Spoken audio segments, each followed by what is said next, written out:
রুই কালিয়া,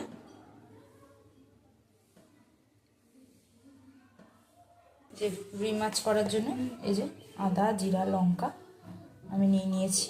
এবার আমি পেস্ট করব। লঙ্কা বাটা, আদা জিরা লঙ্কা বাটা তৈরি, এটা রেখে দিয়েছি।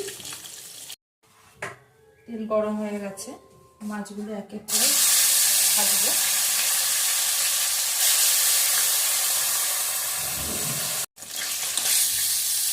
এক এক করে সব কটা মাছ আমি ভেজে ফেলবো।